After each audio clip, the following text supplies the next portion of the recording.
buat teman-teman yang belum pernah mungkin melihat siapa sih sebetulnya yang berada di balik podcastnya Do You See What I See. Nah, ini dia nih orangnya. Ada Mr. Popo. Mungkin justru yang mengenalnya dari channel YouTube-nya Raditya Dika ya. Itu kan juga Iya. Ada podcast Rumah Terseram di Jogja ya teman-teman ya. Itu benar-benar sampai viewernya itu kita lumayan ya. Iya. Viewernya dari video pertama dilanjutin video kedua ya. Sampai video kelima mungkin ya. Sampai video kelima ya. Wah, keren banget itu. Saya ngeliat tuh kan kebetulan adik saya itu senang banget ngeliat si video itu juga. Iya. Nah, jadi teman-teman, ternyata Mr. Popo ini selain seorang podcaster ya, content creator di Spotify yang sekarang juga eksklusif on Spotify, tapi Mr. Popo ini ternyata juga adalah seorang pebisnis juga nih.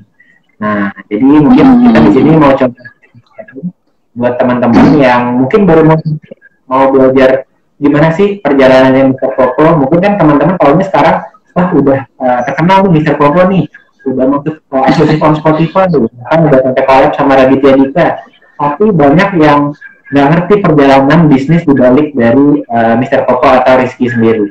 Kalau boleh silakan diperkenalkan diri dulu bro. Iya, buat teman-teman yang belum kenal saya, nama saya Rizky Ardi Nugroho, lebih banyak dikenal dengan nama alias ya, Mr. Popo. Salah satu karakter di manga Dragon Ball, Dragon Ball ya, Dragon Ball, yang dia itu dewa bumi, orangnya hitam, pendek, bulat. Ya mungkin teman-teman dulu banyak yang mengasosiasikan bentuk kulit dan muka sama si Mr. Popo itu. Jadi saya sendiri kuliah dulu di UGM, Teknologi Pangan dan Hasil Pertanian. Jadi nggak ada hubungannya sama konten kreator dan sebagainya. Saya dari 2008, saya lulus 2007 akhir, itu mulai mencoba untuk membuat usaha sendiri. Nama produknya beras organik Orais. Jadi udah hampir berapa ya? Udah hampir 12 tahun ya sampai sekarang ya. Saya merintis itu, terus kemudian setelah 5 tahun saya ngerintis beras organik Orais, saya juga punya usaha kuliner namanya Honey to the Bee, toko kue toko Honey to the Bee ya. Instagramnya Honey Bee World. Itu sebuah usaha kuliner cake, pastry, and dessert 24 jam di Jakarta. Jadi saat jadi ini ya kue ya, lebih ke arah dua-duanya pangan ya, soal dengan teknik pangan. Iya, kebetulan saya kan ilmunya juga teknologi pangan dan pertanian ya. Jadi mau komit dengan apa yang saya pelajari. Dan jadi passion juga gitu. Riset-riset seperti saya buat sedikit gitu. Itu gimana sih awal mula dari Mr. Popo sendiri? Apakah dari awalnya itu beneran pengen dulu gue pengen jadi content creator gitu? Atau sebelumnya pengennya kerja dulu terus kuliah? Itu gimana sih dari awal-awalnya gitu?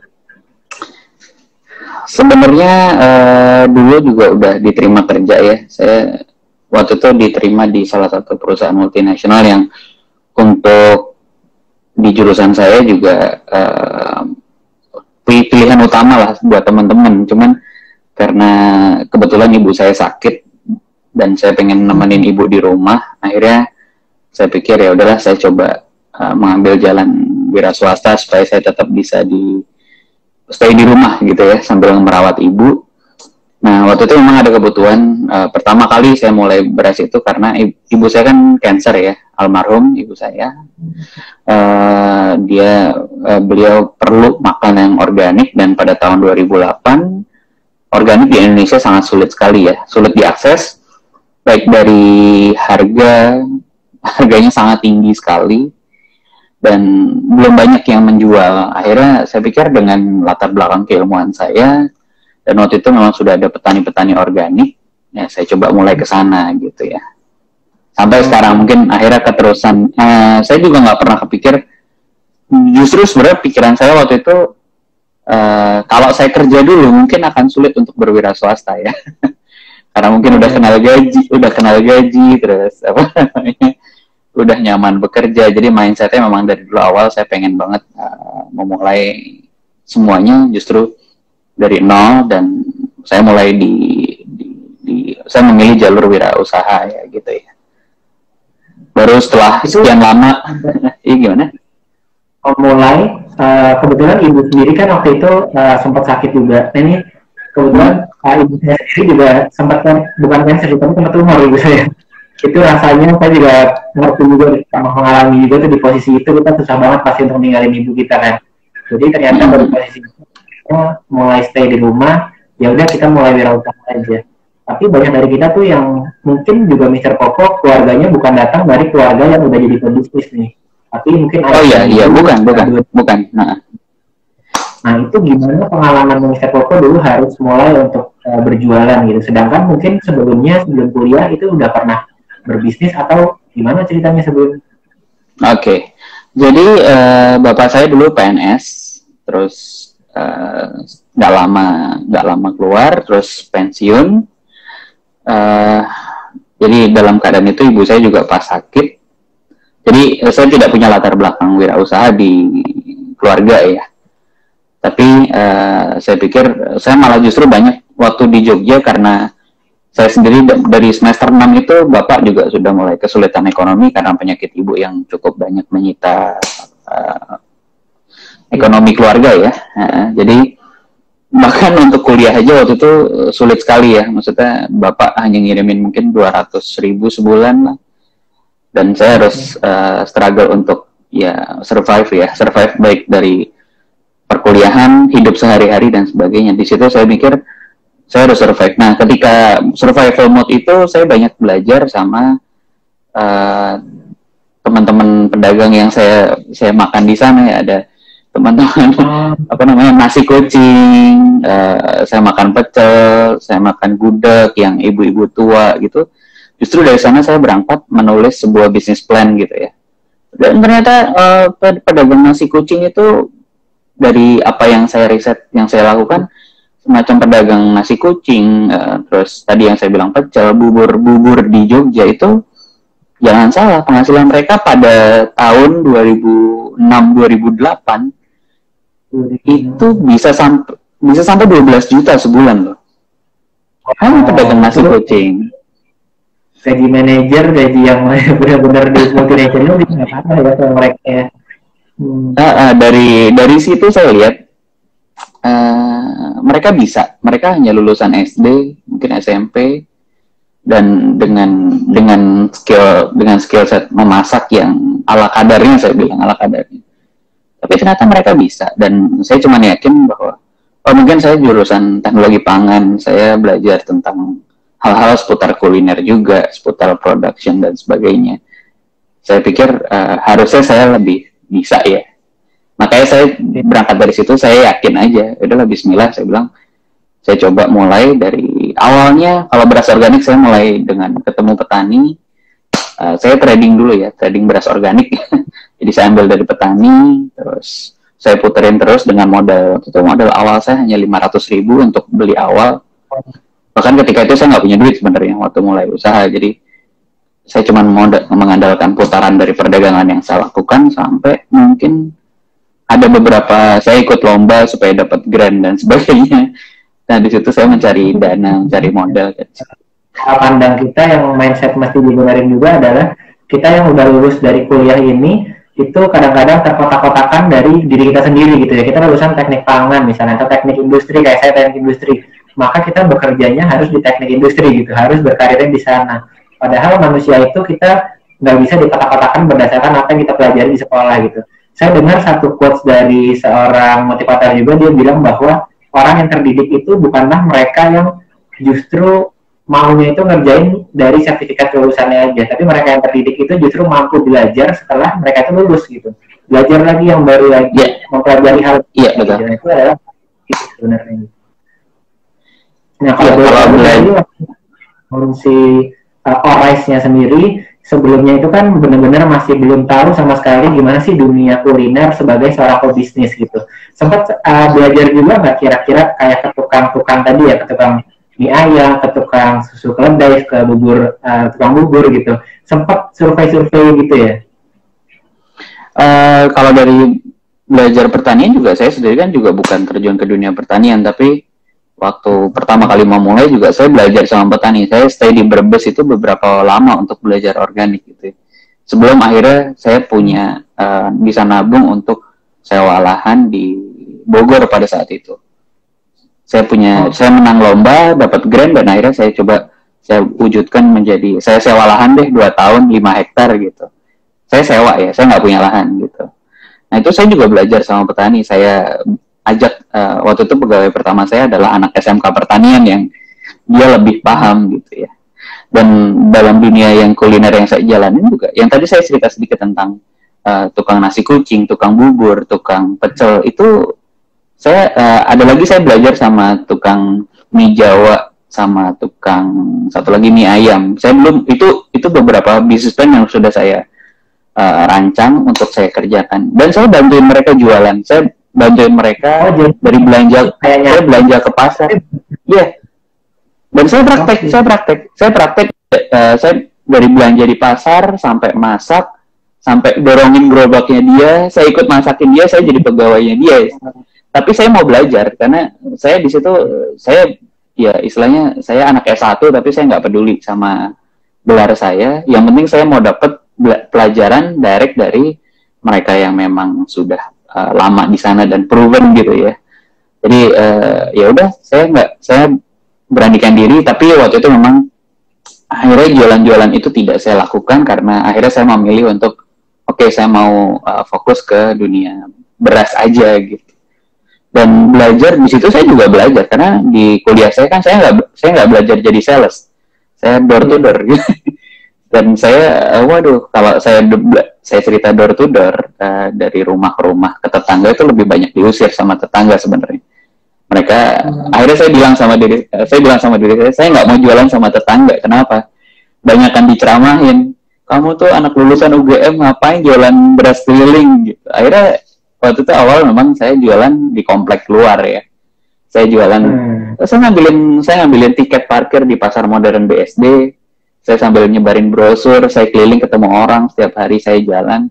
Bahkan saya nongkrongin waktu itu di awal-awal berapa tahun, saya 2 tahun, selalu setiap hari itu saya ke Carrefour, ke Farmer Market, ke Ranch Market. Saya nungguin selalu di booth beras itu yang lorong beras. Setiap kali ada orang jalan di sana mau ngambil beras, saya deketin, saya kasih brosur, saya tawarin beras organik. Saya bilang beras saya ada di luar, nanti saya bisa antar ke rumah dan sebagainya. Itu saya lakukan selama mungkin 2-3 tahun gitu ya. Jadi saya bergelut menjadi sales juga di awal gitu. Dan itu sesuatu yang saya tidak pelajari di kuliah, tapi saya mau belajar bagaimana sih menghadapi orang. Karena jadi sales kan mungkin kalau teman-teman yang ada yang jadi sales itu merasakan bahwa menjadi sales itu sebuah pekerjaan nista yang sering diusir lah, sering ngasih brosur dibuang.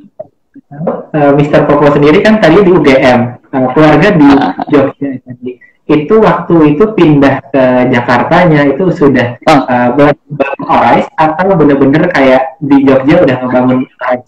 Enggak, kebetulan waktu itu emang bapak saya di Jakarta.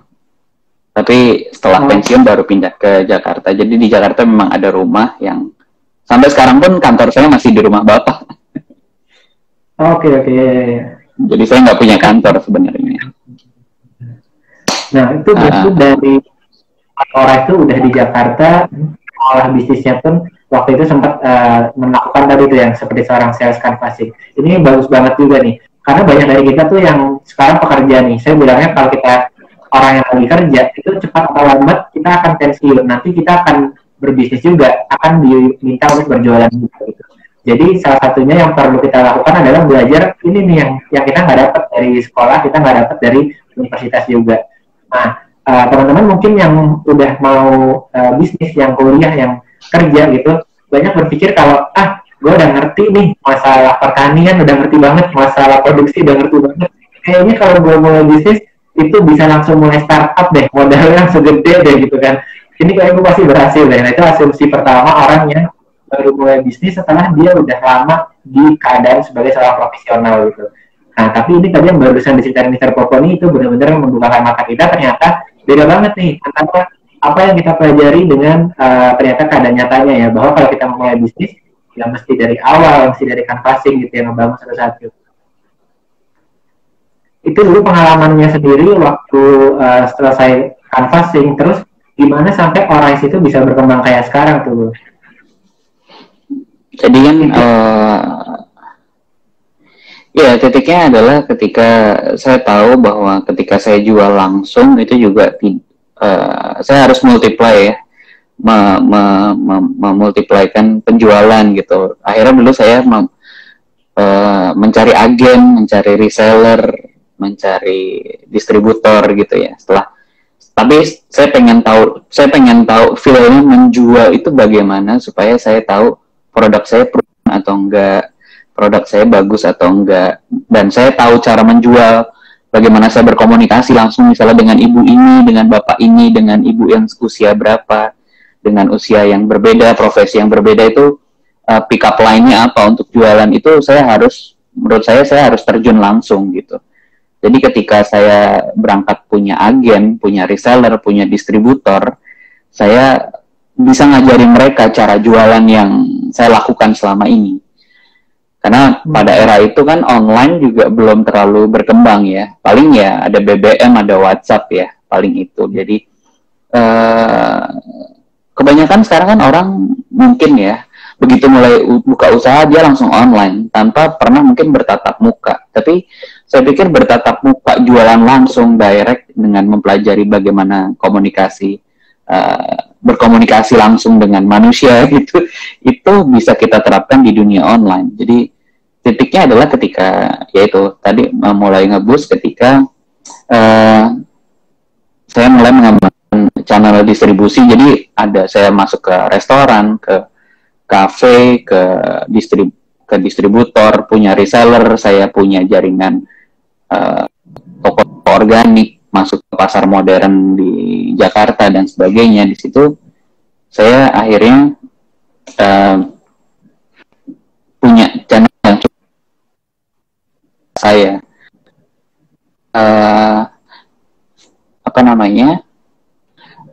saya sendiri mulai bermain di ranah online.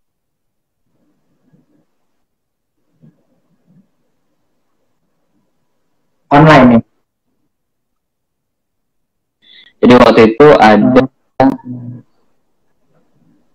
ada Kaskus, ada website, ada Google My Business, ada ya hampir semua sih saya masukin ya. Jadi dari Tokopedia, Bukalapak, Shopee dan sebagainya gitu. Jadi dari situ mulai berkembang perlahan-lahan gitu ya.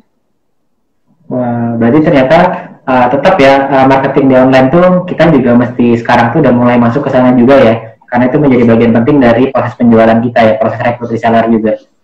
Terus kalau boleh tahu dari orang-orang kan mengenalnya banyak dari Mr. Popo, oh Mr. Popo nih podcaster nih, content creator nih gitu. Itu mulai dari kapan Mr. Popo itu kepikiran untuk coba buat create sesuatu gitu. Kalau dipikir-pikir ya, dilihat dari benar-benar perjalanan Mr. Popo, itu kita bisa bilang kalau cukup jauh dari yang namanya content creator. Awalnya dari teknik pangan gitu, teknik pangan, dan bukan seorang desain grafis, bukan seorang videografi gitu ya. Lalu juga kalau itu mulai bisnisnya pun Orais. Terus buat yang kedua mengenai kue gitu. Kayaknya jauh banget dari yang namanya kehidupan seorang content creator. Tapi ada interest content creator itu dari sejak kapan sih? Apakah mungkin kayaknya dari SD gue udah hobi main gitar, atau kayak gimana sih sebetulnya gitu? Kok bisa sih Mr. Popo tertarik dengan dunia content creator-nya? Iya, mungkin awalnya juga tidak sengaja ya. Jadi saya temannya Raditya Dika, terus dia minta saya untuk cerita waktu itu, dia yang cerita Rumah Eyang itu yang cukup viral. Dari situ dapat traction, saya dapat followers cukup banyak. Waktu itu sampai ratusan ya, 100 sekian ribu. Tapi waktu itu saya sempat posting lagi reunian bersama Pak Jokowi, karena reuni UGM. Saya foto bareng beliau, karena dia kakak kelas, alumni UGM juga. Nah, gara-gara foto itu, saya kehilangan followers 35.000. Udah dulu Pak, sorry.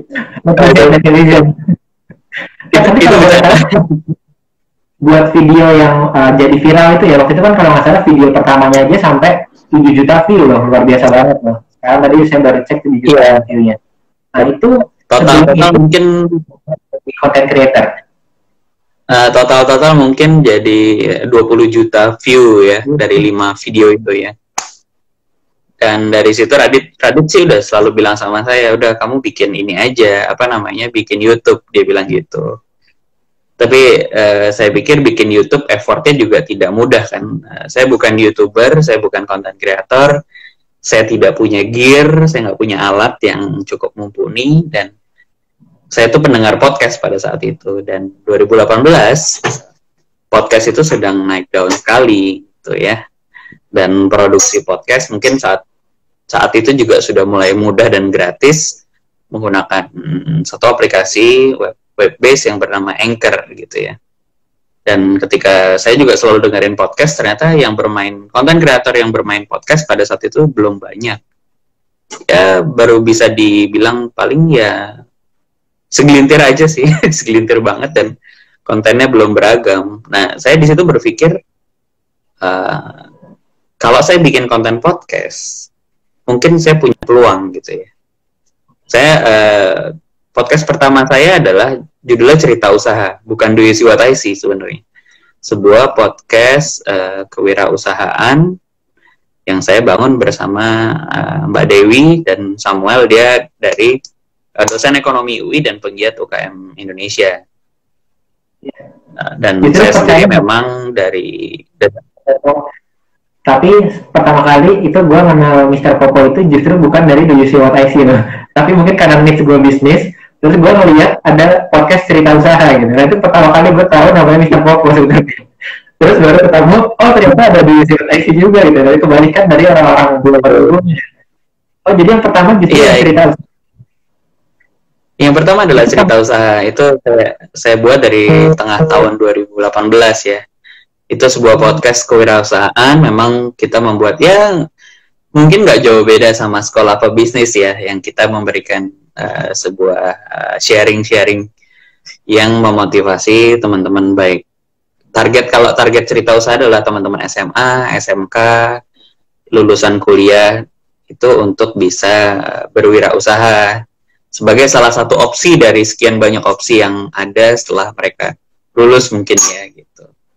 Dan dari situ emang saya belajar menjadi seorang konten kreator lah istilahnya. Di situ kita sharing membuat konten gitu ya. Jadi dan saya selalu berpikir waktu itu emang cerita usaha adalah salah satu ladang buat sharing ya. Saya tidak berpikir apa-apa, tidak berpikir menjadi bisnis atau apa, tapi ternyata baru jalan beberapa saat cerita usaha itu juga sudah menjadi bisa dibilang jadi bisnis juga, karena dari awal sudah ada permintaan workshop, konsultasi, mentoring. Waktu itu kerja sama ada salah satu startup besar di Indonesia, kita ngisi materi, terus saya juga kerja sama dengan Kementerian Perdagangan, dan saya sempat keliling Indonesia. Koko punya Do You See What I See ya, belum dikerjain podcastnya. Iya. Jadi cerita usaha tuh justru yang awalnya saya sama Mbak Dewi dan Samuel itu hanya istilahnya ini hanya sebuah sharing kita, tapi ternyata bisa menjadi bisnis baru. Dan akhirnya saya sempat keliling Indonesia juga tahun 2018 dan 2019 itu. Dari cerita usaha sudah bisa running bisnis ya, artinya seandainya pun hidup dari situ aja bisa sekali gitu ya. Dan saya pikir wah potensi. Ya, mungkin teman-teman di sini juga perlu tahu juga ya Mr. Popo, bahwa kadang-kadang kita tuh nggak perlu jadi punya follower besar seperti misalnya katakanlah Raffi Ahmad gitu, seperti Andre Taulany gitu ya, untuk kita bisa menghasilkan sebagai seorang content creator gitu ya. Buktinya adalah salah satu podcastnya dari Mr. Popo ini yang memang kalau dibandingkan dengan Do You See What I See itu jauh traction-nya dibandingkan Do You See What I See yang memang bisa dikonsumsi oleh banyak orang gitu ya. Jauh dua podcast yang cerita usaha ini itu sudah cukup untuk mendapatkan traction juga. Jadi nggak butuh follower atau nggak butuh listener atau nggak butuh subscriber besar untuk teman-teman itu bisa mulai menghasilkan dari content creator gitu ya. Kalau saya pikir memang ada satu market yang niche kecil ya, tapi fokus terhadap sesuatu dan target marketnya jelas itu mungkin bisa. Jadi kalau misalnya dibandingkan ya, total pendengar cerita usaha itu baru di angka 100 ribuan. Sedangkan Do You See What I See pendengarnya lebih dari 22 juta saat ini. Wow, 22 juta loh. Iya. Jadi nggak sebanding. Di Do You See What I See, justru sebenarnya Do You See What I See memang secara menghasilkan sih ya, karena dari platform kan nggak ada hasil sebenarnya gitu ya. Ya. Jadi dari podcast. Jadi kalau orang-orang menyangka podcaster itu tajir lah katakanlah gitu, beda sama YouTuber. Nah, YouTuber memang ada penghasilan dari AdSense mungkin gitu ya. Tapi kalau podcast kan memang tidak ada penghasilan dari Spotify, dari Apple Podcast gitu, nggak ada, belum. Jadi industrinya memang belum terbangun. Makanya dari Do You See What I See itu kita ngembangkan bagaimana supaya paling nggak bisa menghidupi editor, ada pemasukan untuk operasional sehari-hari. Itu kita kembangkan dari YouTube, kemudian dari jualan merchandising, kita juga ada buku, jadi ada produk turunannya lah. Sebenarnya bukan semata-mata dari konten. Tapi kalau cerita usaha, jadi kalau cerita usaha memang banyak juga, terutama konten creator yang bukan di YouTube ya. Kalau di YouTube kita sudah tahu masuk YouTube ada AdSense-nya. Tapi buat yang di Facebook, di Instagram, di podcast juga termasuk, kita harus kerja dulu nih, berarti modal dulu di depan buat konten reguler, mesti benar-benar tiap hari konsisten tanpa kita tahu nanti monetize-nya ke arah mana gitu. Nah mungkin teman yang sekarang mungkin masih gimana sih sebetulnya cara kita monetize kalau kita mau buat podcast gitu. Ini pasti ditunggu juga oleh banyak teman-teman, itu gimana sih perbedaan antara dua podcast yang berbeda punyanya Mr. Popo. Satu adalah niche-nya, ini niche banget nih cerita usaha. Satu lagi lebih general dan audiensnya lebih broad. Itu perbedaan cara monetize-nya gimana? Jadi kalau kita ngomongin YouTube udah jelas ya. Misalnya YouTube, saya punya YouTube-nya di Do You See What I See. Tapi kalau boleh jujur, katakanlah dengan follow subscriber yang di angka 250.000, itu penghasilannya juga belum seberapa sebenarnya. Dibandingkan dengan expense ya, misalnya audio harus beli dan sebagainya, ada alat yang harus dibeli, saya ada subscription macam-macam, itu ya paling nggak nutupin sedikit lah. Tapi kan orang mikir YouTube tuh tajir gitu, enggak juga gitu juga. Jadi kalau mau tahu kita juga dapat revenue dari mana untuk Do You See What I See, sebenarnya kan kita juga ngembangin yang dari lain ya. Misalnya tadi saya udah bilang ada merchandising, ada buku, terus kemudian kita lagi project kerjasama dengan bikin webtoon. Ke depan mungkin juga ada film, lagi ada penjajakan film, mau bikin game. Terus kemudian mungkin kemarin ada revenue stream sedikit dari adanya iklan yang masuk dari brand langsung, jadi bukan AdSense ya. Exposure ke brand baru mulai. Kalau ya kebetulan karena horor ya, jadi mungkin itu negatif konten ya, jadi nggak semua brand bisa masuk gitu ya.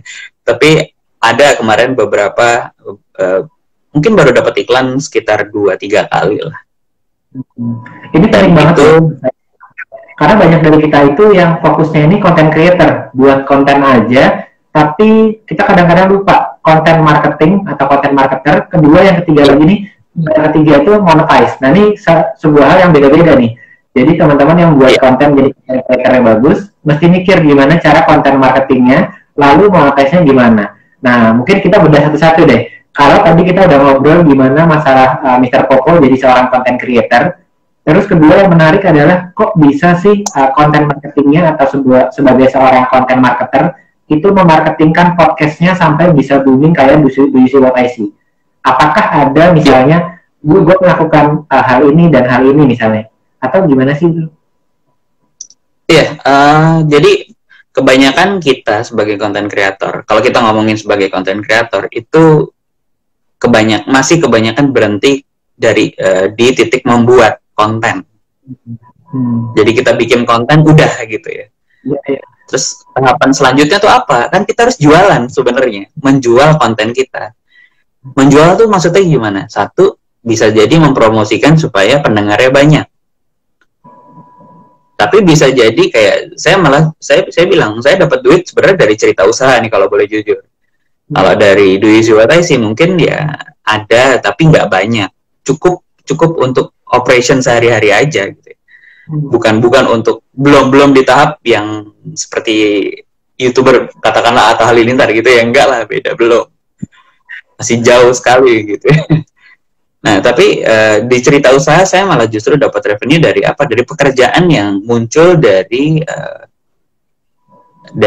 konten yang saya buat gitu. Jadi kontennya kalau cerita usaha itu saya banyak dapat project base. Sekarang kita lagi jalan dengan UN gitu ya. Kita lagi ada project sama Inspigo dari UN juga, ada namanya We Learn, itu sebuah program bersama PBB juga yang menangani masalah wanita gitu ya, wirausaha wanita lah gitu. Tapi itu berangkat dari sana, itu kita ada project ke sana juga. Jadi lebih banyak kita direct jualan ya, kita punya konten seperti ini, kita jual, kita bisa kerjasama dengan pihak mana yang bisa artinya secara bisnis kita bisa mendapatkan revenue dari sana gitu. Nah, dari kita membuat konten, terus kita pikirin ini jualannya gimana dan promosinya gimana. Kalau cerita usaha memang saya lebih banyak membranding diri saya sebagai wirausaha, dan saya selalu dengan adanya followers itu saya bilang saya punya channel ini dan saya promosikan setiap saat. Dan juga saya juga datang ke, yaitu tadi misalnya ada UKM Indonesia, ada pertemuan apa, saya selalu memperkenalkan bahwa ini ada cerita usaha, ada podcast yang seperti ini, dan kita bisa kerja sama apa, dan sebagainya. Tapi kalau Do You See What I See, itu saya lebih banyak melakukan promosi. Ya, horor dicintai banyak orang ya, jadi mungkin tidak sesulit itu menjualnya. Tapi yang saya lakukan adalah bagaimana trik membuat judul yang menarik, konten yang menarik, editing yang mewah mungkin gitu ya. Yang sekarang bikin orang kaget. Yang kadang membuat orang kaget, terus kemasan yang menarik, terus kemudian saya ya bisa dibilang pansos lah, saya ajak artis untuk bercerita, saya pansos sama Radit lagi, saya collab sama orang. Jadi banyak yang dilakukan sih sebenarnya. Jadi penting saya juga mungkin kata-katanya pansos gitu. Tapi teman-teman yang buat konten tapi nggak pernah istilahnya networking sama konten creator lainnya, itu kita kehilangan banyak exposure yang bisa membuat si podcast kita ini kelihatan oleh lebih banyak orang lain lagi ya. Terutama kalau mainnya di podcast ya. Iya, jadi saya sengaja membuat grup yang Mas Yosef juga masuk di grup sana kan. Saya mengajak teman-teman untuk sharing. Itu tujuan saya juga. Mas juga ketemu. Gimana cara podcast bro? Jadi pansos, kolaborasi, collab, apapun tuh wajib dilakukan sih dalam dunia konten kreator ya. Jadi dan buat teman-teman yang punya konten juga, punya podcast, punya konten apapun, kebanyakan kan takut ya. Saya sendiri sering DM-in artis-artis terkenal gitu ya. Kemarin saya baru collab sama Dodit Mulyanto gitu ya, episode kemarin gitu ya. Itu karena saya lihat saya nggak kenal dia. Saya DM, saya cari tahu gimana dapat nomor teleponnya dia. Saya ketemu sama dia, saya nanya, Mas mau nggak? Mohon maaf, saya Rizky, gini dari Do You See What I See. Mau nggak saya angkat ceritanya? Dan dia mau, ternyata orangnya sangat luar biasa humble, baik sekali dan suportif banget.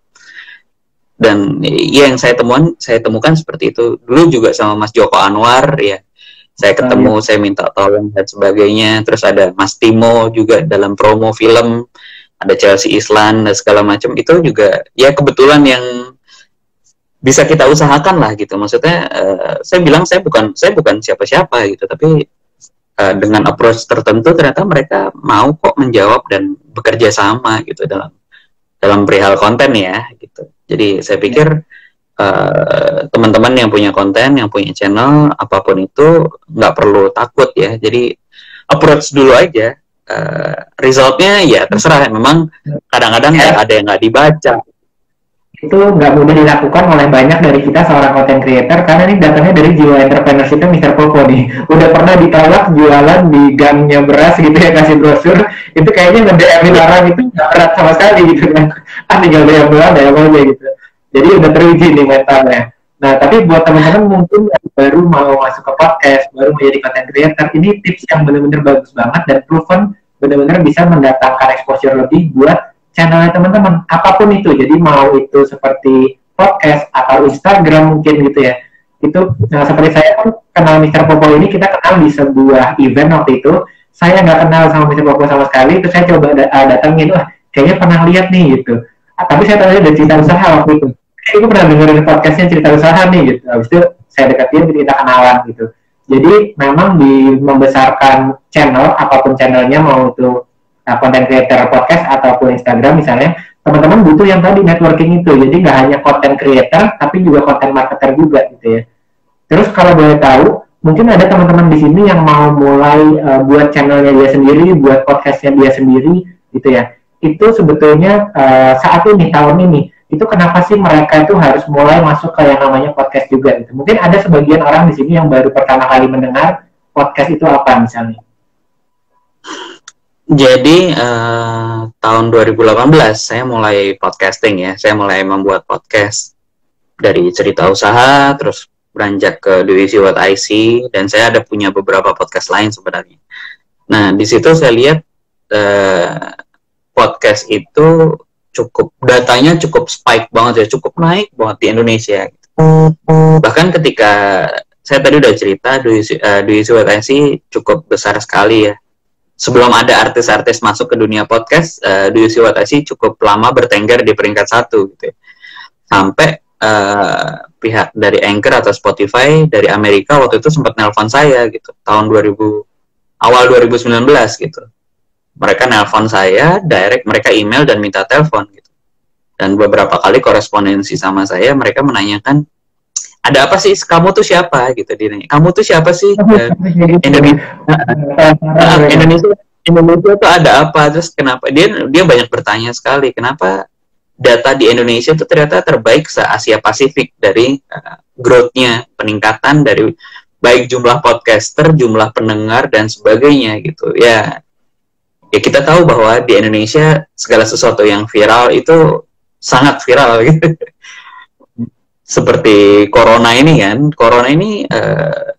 sangat diviralkan banget sama sosial media kita gitu kan, sehingga Indonesia tidak perlu lockdown, orangnya lockdown sendiri karena saking viralnya gitu. Nah, saya pikir sampai sekarang juga podcast itu masih jadi sesuatu yang viral, media yang lagi naik daun di Indonesia, dan mulai pendengarnya banyak, platform juga banyak mulai yang baru banyak masuk, dan exposure-nya juga cukup besar, apalagi sekarang lagi eranya lockdown, orang-orang butuh konten, mungkin udah banyak jenuh dengan bermain di YouTube juga, jadi ada shifting dari YouTuber masuk ke Spotify juga, ke podcast. Jadi podcast ini lagi naik daun, dan saya pikir banyak sekali kayak orang-orang yang belum punya konten, belum punya channel, itu membuat podcast juga sangat mudah gitu ya. Saya juga punya kelas nanti, mungkin bulan ini atau bulan ini mungkin ada kelas lagi bagaimana saya membahas tips and tricks membuat podcast dari basic banget sampai mungkin teman-teman bisa ngedit dan bisa jualan podcast itu seperti apa. Nanti saya punya kelas tersendiri, jangan lupa follow saya, nanti saya kasih informasinya. Dan intinya adalah bagaimana saya men-encourage teman-teman, mengajak teman-teman untuk ayo coba deh, ayo bikin podcast, karena bikin podcast itu mudah dan lagi naik daun. Dan juga kesempatan teman-teman untuk dilihat dengan konten yang unik dari teman-teman yang bisa punya, itu masih bisa kelihatan. Kalau mungkin teman-teman pengen jadi YouTuber, itu sudah banyak konten kreator, mungkin udah jutaan, puluhan juta konten kreator yang kita bersaing yang luar biasa ketat gitu ya untuk bisa dilihat. Tapi kalau dari dunia podcast, itu saya pikir masih punya kesempatan yang luar biasa banyak ya, karena belum banyak konten kreator. Wah, keren banget ya. Terus kemarin juga kebetulan saya kan di YouTube nih konten creator, juga di Instagram sama Instagram semua kita bilang konten creator. Nah, Sekolah Pebisnis sendiri mulai dari Instagram. Dan baru akhir-akhir ini yang cukup mengejutkan adalah bahkan Facebook dan Instagram itu buat podcast mereka sendiri. Jadi ada podcast by Facebook dan Instagram di dalam Spotify gitu ya. Nah, ini cukup unik banget. Jadi bahkan perusahaan-perusahaan yang besar pun mulai masuk ke podcast juga. Nah, di sini saya punya, kemarin itu saya dengerin ada sebuah segmen di Instagram podcast itu yang dia membahas gimana caranya orang-orang supaya bisa memanfaatkan podcast for business, waktu itu bahasannya. Nah, saya akan bacakan ada 3 poin dari mereka yang bisa mungkin Mr. Popo komentari juga, itu benar atau enggak, terus sebaiknya kayak gitu gimana gitu. Nah, jadi menurut mereka, yang pertama adalah buat para pebisnis yang mau buat podcast, sebaiknya adalah satu, dia bilang, the SEO should not be explicit marketing for your product or service. Jadi SEO kita atau podcast channel kita itu jangan benar-benar kayak hard selling ke produk atau service kita, walaupun kita mau jualan. Nah, gimana menurut Mr. Popo? Itu udah banyak dipraktekkan juga ya. Let's say sebut brand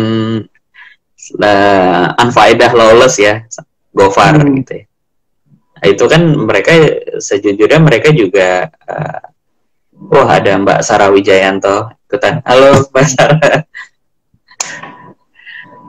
Iya, jadi apa namanya, Gofar itu dan teman-temannya dari Lawless gitu ya, dia memanfaatkan podcastnya memang tidak direct jualan, tidak hard selling gitu ya, tapi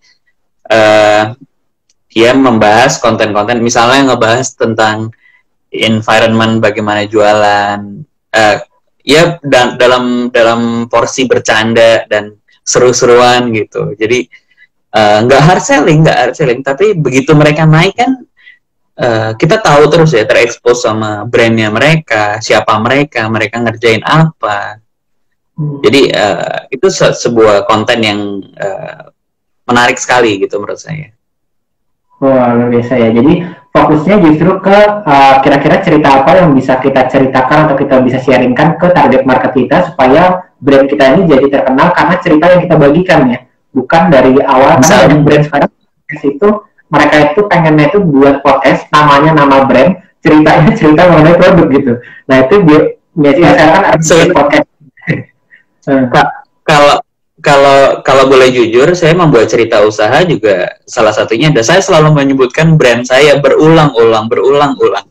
Saya menyebutkan brand beras organik saya menyebutkan brand toko kue saya sebagai test case, sebagai bahasan yang menarik gitu. Jadi dengan cerita usaha itu, saya juga secara tidak langsung saya menjual produk yang saya punya gitu. Tapi saya kemas bukan hard selling, tapi saya kemas bagaimana saya bisa memberikan sharing dari pengalaman yang saya lakukan melalui cerita usaha itu. Ini ada Mas Emil dari yang dengerin, ada Mas Emil dari Spotify nih, bosnya Spotify Indonesia. Oke. Mas Emil. Itu penting banget untuk diperhatikan loh teman-teman. Jadi fokusnya ke story ya, karena memang podcast ini kan platform untuk storytelling ya bro ya, bukan untuk selling. Oke. Nah, yang kedua itu adalah menurut si Instagram podcast, dia bilang bahwa turn audio into video. Jadi kita menyebarkan ke sosial media, tapi bentuknya ini harus dikemas sesuai platform yang kita miliki. Kalau di YouTube dikasih visualnya seperti kayak bro Mr. Popo kan di-share di YouTube, tapi juga disesuaikan dengan platformnya. Begitupun kalau di Instagram. Itu menurut lu gimana?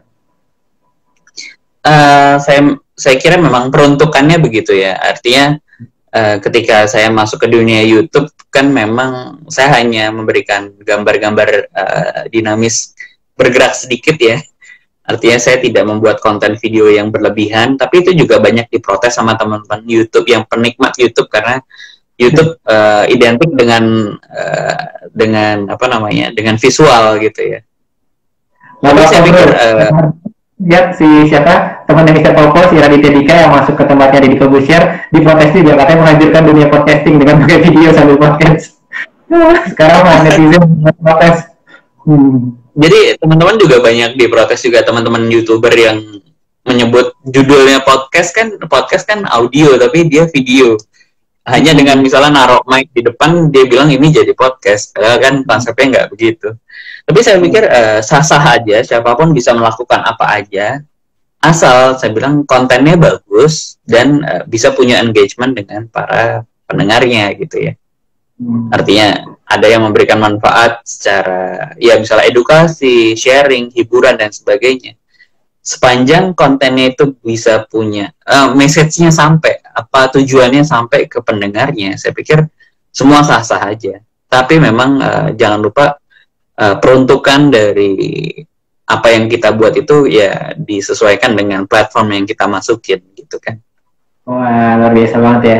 Nah, terus yang ketiga, ini sebenarnya tadi udah sempat kita bahas sih. Kalau kita mau dapat listener podcast, menurut si Instagram podcast tadi, ini kita harus nyari pertama kali orang yang udah pakai podcast. Belum yang, jangan yang belum. Jadi misalnya kalau kita mau dapetin member MLM gitu, atau member asuransi, cari orang yang udah tahu MLM itu apa, asuransi itu apa, baru kita tarik mereka ke tempat kita gitu. Katanya lebih mudah dibandingin orang belum tahu podcast, suruh install podcast, baru masuk ke channel kita. Nah, katanya begitu. Menurut lu gimana, bro? Kalau ya itu mudahnya gitu ya, mudahnya gitu. Makanya saya bilang saya melakukan justru sebaliknya. Ketika saya membuat konten Do You See What I See, orang lebih tahu saya dulu di YouTube. Karena saya berangkat dari channel Radit yang semuanya YouTuber penikmat YouTube. Tapi saya collab sama Radit, saya bilang saya nggak punya YouTube, download podcast.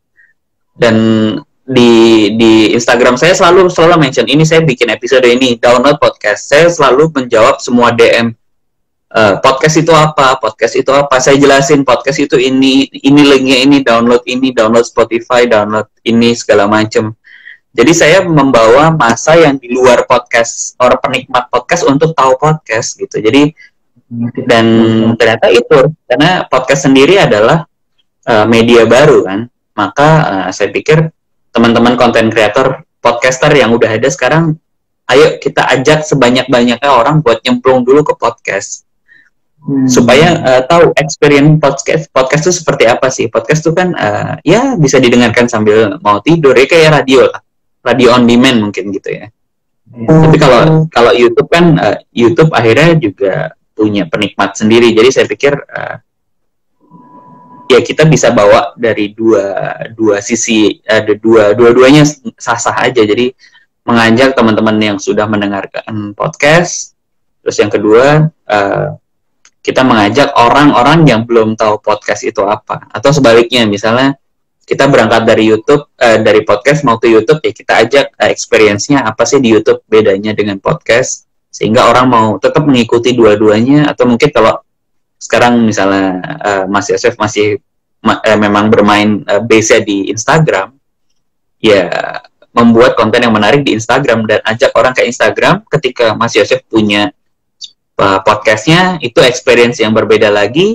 Ketika Mas Yosef nanti juga punya YouTube, itu experience yang berbeda lagi. Jadi masing-masing ada penikmatnya dan punya market sendiri-sendiri. Dan kalau bisa ya semua pendengarnya nyemplung di semua platform yang kita masukin gitu.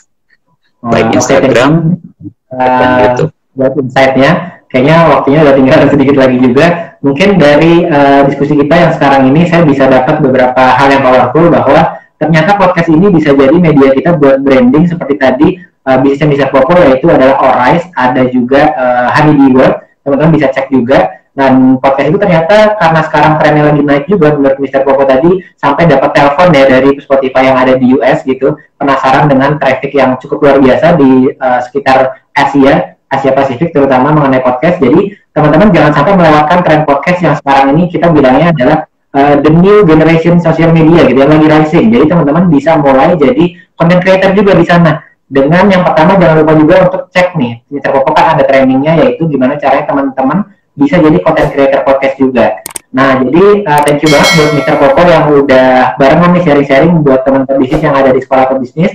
Sampai jumpa lagi di kesempatan lainnya. Dan buat teman-teman, jangan lupa dicek Mr. Popo pakai Z ya. Oke, Mr. Popo, thank you ya. Terima kasih Mas Yosef, sukses selalu teman-teman juga semuanya, sehat-sehat.